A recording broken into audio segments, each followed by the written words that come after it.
Hello everyone, আসসালামু আলাইকুম। আমি আদনান হাবিব বলছি চীন থেকে। বিগত কয়েকদিন ধরে প্রায় কয়েক শত শিক্ষার্থীর সাথে আমার কথা হয়েছে হোয়াটসঅ্যাপে। সবার একটাই প্রশ্ন, ভাই আমি চায়নাতে পড়াশোনা করার জন্য যেতে চাই। আমি যেই প্রোগ্রামে যাব, ডিপ্লোমা হোক, ব্যাচেলর হোক কিংবা মাস্টার্স পিএইচডি হোক, আমি যে স্কলারশিপ এবং ইউনিভার্সিটিতে যাব, সেখানে আমাকে যে স্কলারশিপটা দেওয়া হবে সেটা যেন আমার যতদিনের কোর্স ততদিন পর্যন্ত যেন স্কলারশিপটা থাকে। স্কলারশিপ যেটা দেওয়া হবে সেটার কন্ডিশনটা সহজ হইতে হবে এবং ইউনিভার্সিটির রুলস রেগুলেশন, পড়ালেখার প্রেশার অত বেশি থাকা যাবে না। তো এইরকম শান্তিপ্রিয় আরামের ইউনিভার্সিটি, সহজ স্কলারশিপের কন্ডিশনের ইউনিভার্সিটি অনেকে চাচ্ছেন। তাদের জন্য আজকের এই ভিডিওটি। যারা মূলত চায়নাতে এই ধরনের ইউনিভার্সিটি এবং স্কলারশিপ চাচ্ছেন, আশা করি পুরো ভিডিওটি মনোযোগ সহকারে দেখবেন, আপনারা এই ভিডিও থেকে অনেক বেশি উপকৃত হবেন। চায়নাতে যারা পড়াশোনা করার জন্য আসতে চায়, আমি অনেক সময় খেয়াল করে দেখেছি যে স্টুডেন্টরা এই ব্যাপার না জানার কারণে হয়তো একটা স্কলারশিপ দেখলো, সেটা সিলেক্ট করে অ্যাপ্লাই করে ফেললো। কিন্তু সবচেয়ে গুরুত্বপূর্ণ ব্যাপার হচ্ছে যে আমি যে স্কলারশিপটা পেলাম, প্রথম বছরের জন্য আমি কতটুকু স্কলারশিপ পেলাম এইটা গুরুত্বপূর্ণ না। আমি যে স্কলারশিপটা পেলাম সেটা 4 বছর পর্যন্ত থাকবে কিনা, বা আপনার যতদিনের কোর্স ততদিন পর্যন্ত থাকবে কিনা, এইটা হচ্ছে সবচেয়ে গুরুত্বপূর্ণ। কারণ ধরেন আপনি একটা স্কলারশিপ পেলেন যেখানে টিউশন হোস্টেল ফি মাসে মাসে উপবৃত্তি দেওয়া হলো, কিন্তু এমন হলো যে সেই স্কলারশিপটা সেকেন্ড ইয়ারে গিয়ে আর থাকবে না। ওই ধরনের স্কলারশিপ চায়নাতে কিন্তু ভ্যালুয়েবল না। কিন্তু ধরেন আপনি এমন একটা স্কলারশিপ পেলেন যেখানে আপনাকে হয়তো টিউশন আর হোস্টেলটা ফ্রি দেওয়া হলো, কিন্তু সেই স্কলারশিপটা আপনার যতদিনের কোর্স ততদিন পর্যন্তই থাকছে।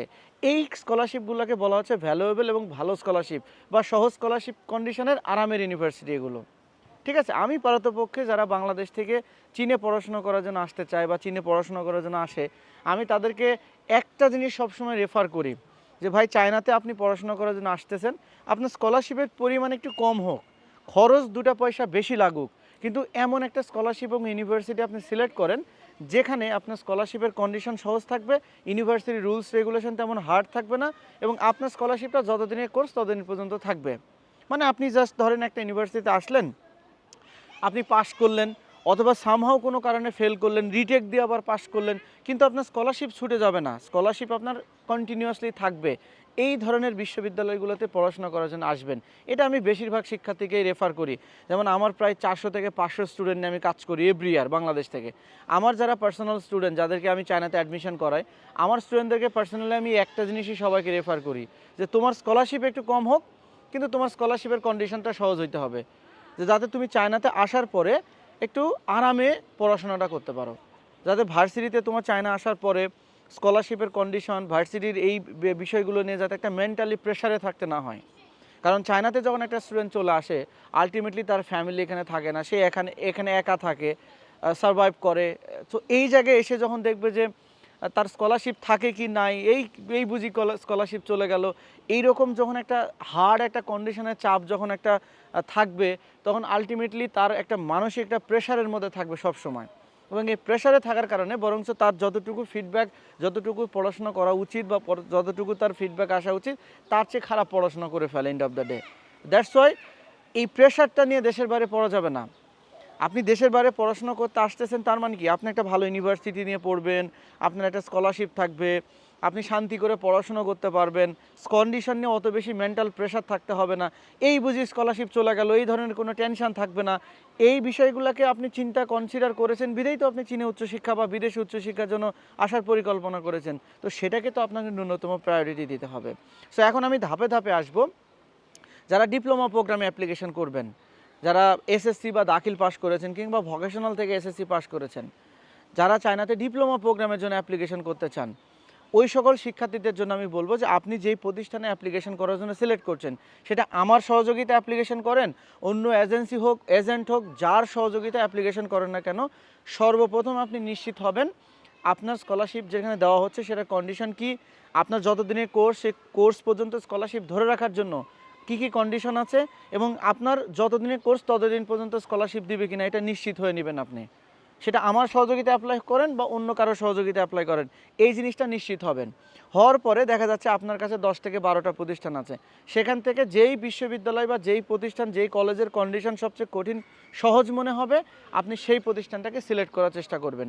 সিটি, প্রভিন্স, কলেজের নাম ডাজেন্ট ম্যাটার। ডিপ্লোমা প্রোগ্রামে কলেজের কোনো র্যাঙ্কিং হয় না। আর এটা শহরের, ওটা গ্রামের, এটা বড় সিটি, ওটা ছোটো সিটি, এটাকে চিন্তা করার দরকার নাই। আপনি ভালো একটা স্কলারশিপ দেখবেন যেখানে সহজ কন্ডিশন, সেখানে যাবেন। এটা এটা মাথায় রাখতে হবে।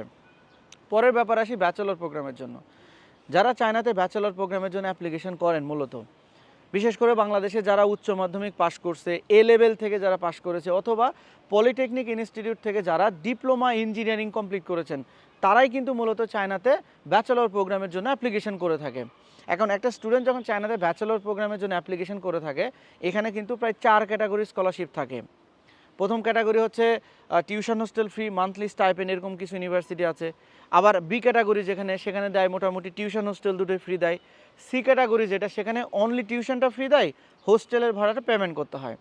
ডি ক্যাটাগরি যেটা থাকে সেখানে হচ্ছে 50 থেকে 75% পর্যন্ত টিউশনটা ফ্রি দেয়, আর হোস্টেলের ভাড়াটা পেমেন্ট করতে হয়। এবং স্কলারশিপ পাওয়ার পরে টিউশন আর হোস্টেল মিলে মোটামুটি 5 থেকে 8,000 RMB ইয়ারলি পেমেন্ট করতে হয়। এটা হচ্ছে ডি ক্যাটাগরি স্কলারশিপ। এখন এই যে 4 ক্যাটাগরি স্কলারশিপ অ্যাভেলেবল আছে এখানে, এক ইউনিভার্সিটি এক রকম স্কলারশিপ দিচ্ছে, ঠিক আছে। এখন কোনো ইউনিভার্সিটি হার্ড কন্ডিশন, কোনো ইউনিভার্সিটি সহজ কন্ডিশন, কোনো ইউনিভার্সিটি ইজি কন্ডিশন। তো এই যে স্কলারশিপগুলো দিচ্ছে, এগুলো চায়নাতে মোটামুটি প্রায় 100 থেকে 150 ইউনিভার্সিটি অ্যাভেলেবল আছে, যেগুলো বাংলাদেশি শিক্ষার্থীদেরকে এই স্কলারশিপ ফ্যাসিলিটিসগুলো দিচ্ছে। এখন এই যে স্কলারশিপগুলো দিচ্ছে, এই স্কলারশিপটা যে ইউনিভার্সিটিগুলো দিচ্ছে, এগুলোর কন্ডিশন প্রায় 4 থেকে 5 রকমের কন্ডিশন হয়ে থাকে। কোনো ইউনিভার্সিটি বলবে আপনাকে এরকম যে আপনাকে অল সেমিস্টারে পাস করতে হবে, ফেল করা যাবে না। পাস করতে পারলে আপনি যে স্কলারশিপটা সিলেক্টেড হয়েছেন, সেই স্কলারশিপটা আপনি 4 বছর পর্যন্ত ক্যারি করতে পারবেন, এরকম একটা কন্ডিশন থাকে। কিছু ইউনিভার্সিটির কন্ডিশন থাকে এরকম যে আপনাকে 80% মার্কস তুলতে হবে, মানে প্রতি সেমিস্টারে আপনাকে 80%-এর মতো মার্কস তুলতে হবে, ভালো একটা অ্যাটেন্ডেন্স রাখতে হবে, তাহলে আপনি যে স্কলারশিপ নিয়ে চায়না পড়তে আসছেন সেটা আপনি কন্টিনিউয়াসলি 4 বছর পর্যন্ত পেতে থাকবেন। এটা কিছু ধরনের ইউনিভার্সিটি থাকে।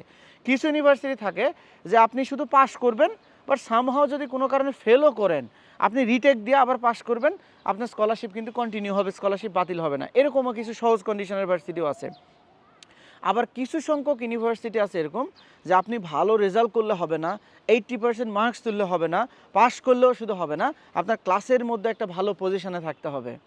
মানে ধরেন আপনি একটা ইউনিভার্সিটিতে অ্যাপ্লাই করলেন, সেই ইউনিভার্সিটির কন্ডিশন এরকম যে আপনাকে একটা ক্লাস পজিশনে থাকতে হবে। ক্লাস পজিশন কীরকম? ধরেন আপনার ডিপার্টমেন্টে 100 জন স্টুডেন্ট আছে, 100 জন স্টুডেন্টকে 4টা ভাগে ভাগ করা হবে। যারা রোল নাম্বার 1 থেকে 10 বা 15 বা 20%-এর মধ্যে থাকতে পারবে, তারা এক ক্যাটাগরি স্কলারশিপ পাবে। যাদের পজিশন 20 থেকে 40 বা 50%-এ যাবে, তারা এক রকমের স্কলারশিপ পাবে। যাদের পজিশন 50 থেকে 80%, তারা এক রকমের স্কলারশিপ পাবে। যাদের পজিশন 80 থেকে 100% থাকবে, তারা এক রকমের স্কলারশিপ পাবে। এই ধরনেরও কিছু ইউনিভার্সিটি কিন্তু চায়নাতে আছে, যারা ক্লাস পজিশন বেস করে করে কিন্তু এভরি ইয়ার স্কলারশিপ দেয়, ঠিক আছে। এখন কথা হচ্ছে যে আপনি যখন ব্যাচেলর প্রোগ্রামে চায়না অ্যাপ্লাই করবেন, আপনার ভার্সিটি সিলেকশনের সময়, স্কলারশিপ সিলেকশন করার সময় সর্বপ্রথম গুরুত্ব দিবেন যে আপনার স্কলারশিপের কন্ডিশনটা কি, আপনার বিশ্ববিদ্যালয়ের স্কলারশিপের কন্ডিশনটা কি, এটাকে জাজমেন্ট করে দেন ইউনিভার্সিটি সিলেক্ট করবেন। ধরেন একটা স্টুডেন্ট টিউশন হোস্টেল ফ্রি পাইছে, মাসে মাসে 15,000 টাকা উপবৃত্তি পাইছে, কিন্তু আরেকটা স্টুডেন্ট টিউশন হোস্টেল ফ্রি পাইছে কিন্তু কোনো উপবৃত্তি পায়নি। কিন্তু যেই ছেলেটা টিউশন হোস্টেল ফ্রি পাইছে, তার স্কলারশিপের শর্ত এরকম যে খালি পাস করলে সে 4 বছর সেম স্কলারশিপ পাবে। আর যে টিউশন হোস্টেল ফ্রি উপবৃত্তি পেয়েছে, তার স্কলারশিপ এরকম যে ফার্স্ট ইয়ারে এটা পাইলো, সেকেন্ড ইয়ারে যাওয়ার পরে টপ 10%-এর মধ্যে থাকলে স্কলারশিপ থাকবে, আর যদি টপ 10%-এর মধ্যে থাকতে না পারে তাহলে স্কলারশিপ ডাউন হয়ে যাবে। আমি এই ধরনের পজিশানে, এই ধরনের সিচুয়েশানে আমি সাজেস্ট করি যে যেই ছেলেটা টিউশন হোস্টেল ফ্রি পাইছে সহজ কন্ডিশন, আমি তাকে ওই ইউনিভার্সিটি সিলেক্ট করারই পরামর্শ দিই। কেন পরামর্শ দিই? কারণ ও শুধু পাস করতে পারলে টিউশন হোস্টেল ফি তার 4 বছরই সে কন্টিনিউয়াসলি পেতে থাকছে। এখন ধরেন আপনি টিউশন হোস্টেল ফি মাসে 1500 RMB উপবৃত্তি পেলেন, সেকেন্ড ইয়ারে গিয়ে যদি আপনার স্কলারশিপ ডাউন হয়ে যায়, যেই টাকা দিয়ে আপনাকে পড়াশোনা করতে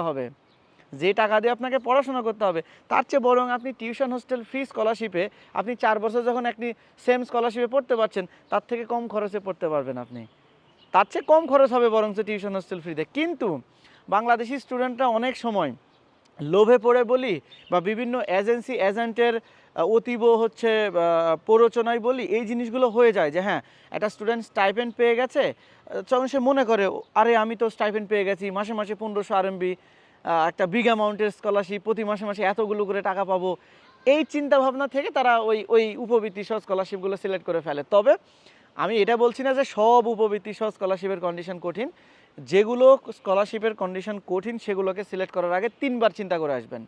যেমন হারবিন ইনস্টিটিউট অফ টেকনোলজি, শ্যানজেনের কথা আমি বলি। Harbin institute of technology Shenzhen ক্যাম্পাসে টিউশনটা ফ্রি দেয়, মাসে মাসে 1000 আরবি উপবৃত্তি দেয়। সেকেন্ড ইয়ারে যখন আপনি উঠে যাবেন, অনলি 10% হচ্ছে এই সেম স্কলারশিপ ক্যারি করবে। যাদের পজিশন 10%-এর বাইরে চলে যাবে তাদের স্কলারশিপ ডাউন হয়ে যাবে। ঠিক আছে, বিষয়গুলো কিন্তু এইরকম। তো এইটাকে মাথায় রেখে এখন আপনি ধরেন যারা হারবিনে পড়াশোনা করতেছে যে স্টুডেন্টগুলো, আমি হারবিনের কথা যদি বলি, এই স্টুডেন্টগুলো উপবৃত্তি সহ স্কলারশিপ নিয়ে চায়না পড়তে আসে। সেকেন্ড ইয়ারে যাওয়ার পরে যখন স্কলারশিপ ডাউন হয়ে যায় তখন একটাও কেউ ভার্সিটিতে টিকতে পারে না। ম্যাক্সিমাম স্টুডেন্ট ভার্সিটি চেঞ্জ করে অন্য ইউনিভার্সিটিতে চলে যায়, খুঁজে যে কোথায় গেলে সহজ কন্ডিশনের আরামের ইউনিভার্সিটিতে পড়াশোনা করতে পারবো, এই জিনিসটা খোঁজে সবাই। সো আমি এই জন্য সবাইকে এটা জিনিস বলি যে ইউনিভার্সিটিতে স্কলারশিপের কন্ডিশন সহজ, আরামের ইউনিভার্সিটি, শান্তি করে পড়াশোনা করতে পারবেন, সেখানে আসেন। পয়সায় ভাই 2টা পয়সা বেশি লাগুক, স্কলারশিপের পরিমাণ না হয় একটু কমই হইলো, কিন্তু আরামের ইউনিভার্সিটিতে পড়তে আসেন, শান্তি করে পড়াশোনা করতে পারবেন। যেমন আমি চায়নাতে যে ইউনিভার্সিটি থেকে ব্যাচেলর মাস্টার্স কমপ্লিট করেছি, আমার ইউনিভার্সিটিতে আমি যখন ব্যাচেলরে পড়তাম, সেটা অনেক আগে, এখন থেকে প্রায় 3-4 বছর আগের কথা, যখন আমি ব্যাচেলর শেষ করেছি, আমার ইউনিভার্সিটির স্কলারশিপ ছিল এরকম যে কোনো স্টুডেন্ট যদি ফেলও করে তার স্কলারশিপ, তাও মানে ফেল করলেও স্কলারশিপ যাবে না। ফেল করলো ঠিক আছে, সে ওই সাবজেক্টে রিটেক পরীক্ষা দেবে, রিটেক দিয়ে পাস করবে, ইটস ওকে ফাইন, কিন্তু তার স্কলারশিপ চলে যাবে না। এই ধরনের ইউনিভার্সিটি চুজ করতে পারলে তো আরও ভালো। বাট তারপর আমি বলবো যে সব বিশ্ববিদ্যালয়তে এরকম থাকে না, কিছু ইউনিভার্সিটি থাকে পাস করতে হবে, কিছুটা রিটেক দেওয়া যায়, কিছুটা ভালো মার্কস তুলতে হয়। সো আপনি যেমন স্টুডেন্ট, আপনার ফাইন্যান্সিয়াল অ্যাবিলিটি আপনার পরিবারের যেমন, সেটাকে জাজ করে আপনি ইউনিভার্সিটি চুজ করবেন। ঠিক আছে, আমি এটা বলছি না যে সবাই এই ধরনের চুজ করবেন। যারা ধরেন একটা স্কলারশিপ নিয়ে আসলেন, স্কলারশিপ ডাউন হয়ে গেলে ফ্যামিলি থেকে অর্থনৈতিকভাবে সাপোর্ট দিতে পারবেন, তারা আপনারা যে কোনো স্কলারশিপে চলে আসতে পারেন, তাদের কোনো প্রবলেম নাই। কিন্তু আমি বলবো যাদের টাকা পয়সার সমস্যা আছে, বাজেট নিয়ে ইস্যু আছে, তারা স্কলারশিপের কন্ডিশন ভালো মন্দ জাজমেন্ট করে আপনারা চায়নাতে পড়াশোনা করতে আসবেন, এটা আপনাদের জন্যই ভালো। তো যারা মাস্টার্স প্রোগ্রামে অ্যাপ্লাই করবেন তাদের নিয়ে একটু শেষে কথা বলি। মাস্টার্স এবং পিএইচডি প্রোগ্রামে স্কলারশিপ সচরাচর যায় না। আপনি যে স্কলারশিপ নিয়ে পড়তে আসছেন, সেটা Chinese government scholarship, CSC type B হোক, প্রেসিডেন্ট স্কলারশিপ হোক, ইউনিভার্সিটি স্কলারশিপ হোক, সবগুলোই মোটামুটি আপনার কোর্স ততদিন পর্যন্ত স্কলারশিপ থাকে। কিন্তু 2-1টা ইউনিভার্সিটি আছে যেগুলো বেল্ট অ্যান্ড রোড স্কলারশিপ দেয়। আর এই বেল্ট অ্যান্ড রোড স্কলারশিপগুলোর প্রবলেম হচ্ছে 1 বছর পর্যন্তই ফান্ডিং থাকে, সেকেন্ড ইয়ারে আর উপবৃত্তি থাকে না। মানে আপনি যখন ফার্স্ট ইয়ারে স্টাইপেন্ডটা পেলেন, সেকেন্ড ইয়ারে ওঠার পরে ওই স্টাইপেন্ডটা থাকে না।